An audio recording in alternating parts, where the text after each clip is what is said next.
The Federation aimed for a human's vital organs. The human checked the wound, laughed once, and kept advancing. Chief Forensic Director Yaketh believed biology was the most reliable science in the galaxy. Every known species followed the same elegant principle: one heart, one filtration core, one respiratory network, one failure point. When the Galactic Federation encountered humanity during first contact, military planners considered anatomy the easiest path to battlefield superiority. Federation snipers received detailed targeting protocols based on thousands of analyzed species. Neutralize the pumping organ and the target collapses. Destroy the filtration organ and toxins finish the work. Damage the respiratory chamber and consciousness fades within moments. The equation had never failed. Then the border skirmish above the mining world Keeler changed everything. Human Marine Sergeant Chandler McClure was struck by a precision penetrator beam that destroyed what Federation scanners identified as his primary filtration organ. Tactical computers instantly marked him as a casualty. Yet instead of collapsing, Chandler sealed his armor, cursed over the comm channel, and continued directing suppressive fire while evacuating 2 wounded teammates. Federation observers assumed sensor malfunction. Then battlefield telemetry confirmed the impossible. The human was still fighting, and the Council suddenly realized its biological assumptions might be catastrophically wrong. The recovered combat recordings triggered an emergency scientific review inside the Council's medical directorate.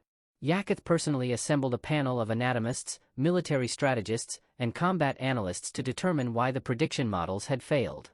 They expected a software error. Instead, scans revealed something far more disturbing. Humans possessed 2 independent filtration organs.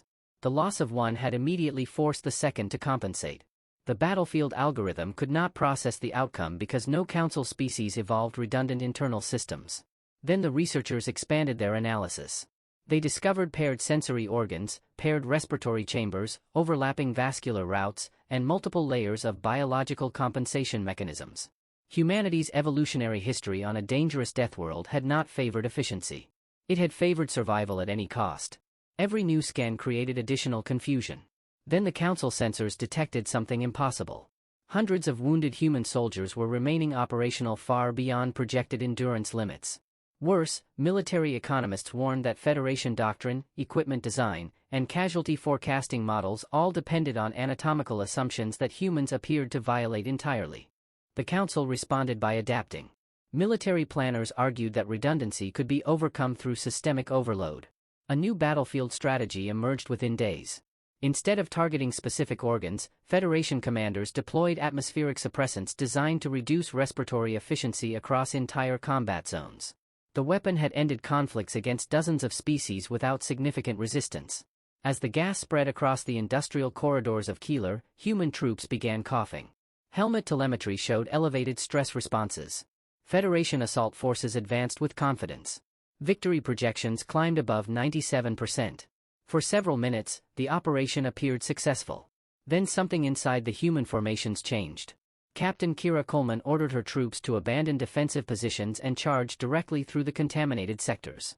Federation commanders watched in disbelief. Human heart rates accelerated. Muscle output increased. Reaction times improved. Instead of collapsing, they appeared to become more aggressive.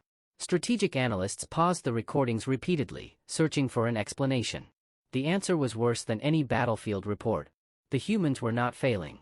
Their bodies were activating emergency biological responses specifically evolved to function under extreme environmental stress. Yaketh's team dissected every available data stream while the battle continued to escalate. Human blood chemistry revealed a compound known as adrenaline, released during danger and capable of dramatically increasing physical performance. The discovery shocked the Council. Most species evolved mechanisms designed to preserve energy during crisis. Humans possessed a system that deliberately spent additional energy when survival was threatened.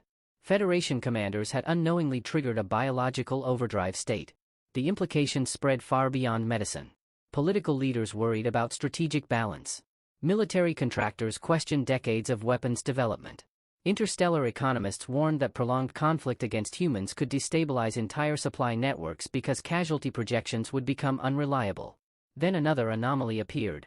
Human forces began predicting Federation troop movements with alarming accuracy. They had already lost orbit control before the first major exchange.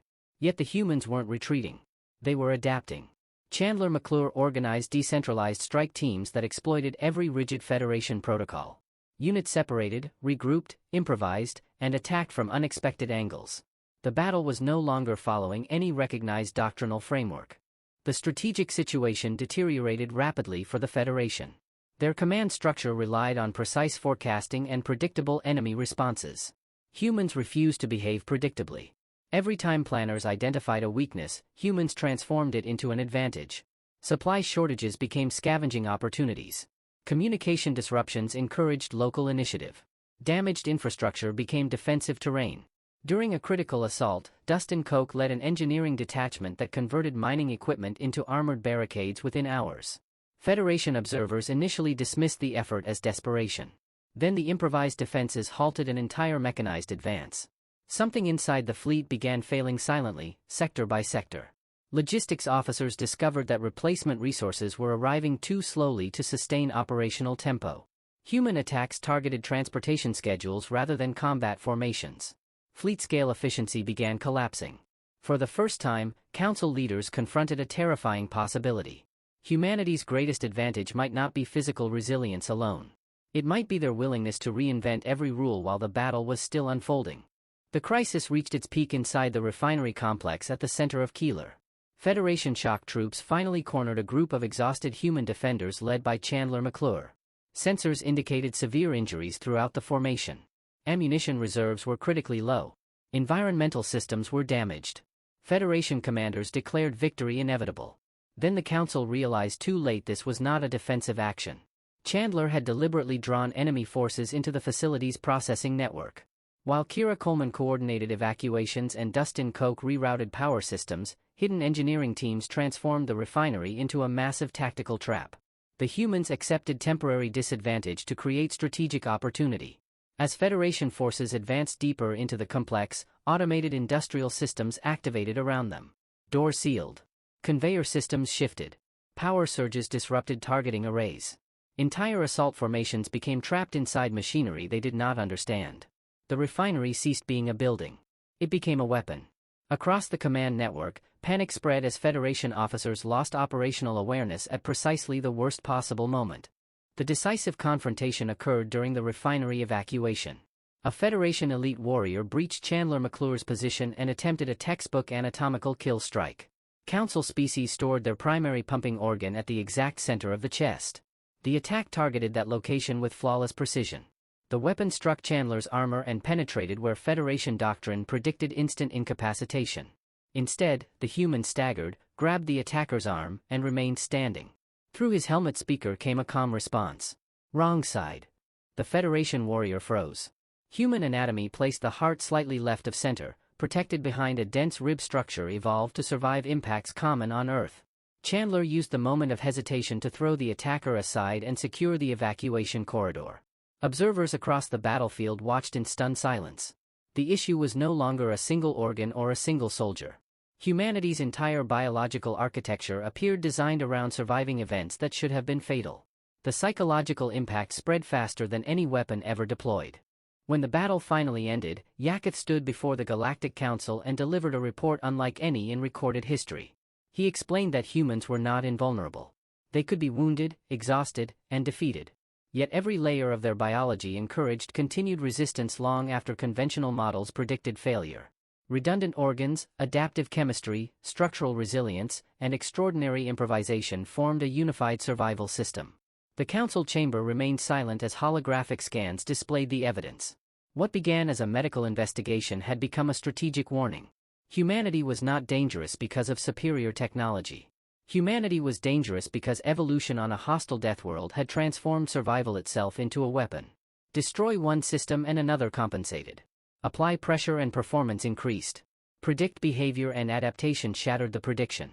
As the presentation concluded, Yaketh closed the final report and issued a recommendation that would permanently alter Federation doctrine. Never search for a human weakness. Assume the human already prepared for its loss. Today the galaxy learned why humans were never prey. Their bodies were built like fortresses, and their minds turned every setback into a weapon. Subscribe to humanity's Vanguard, and witness the next war before the Council understands it has already begun.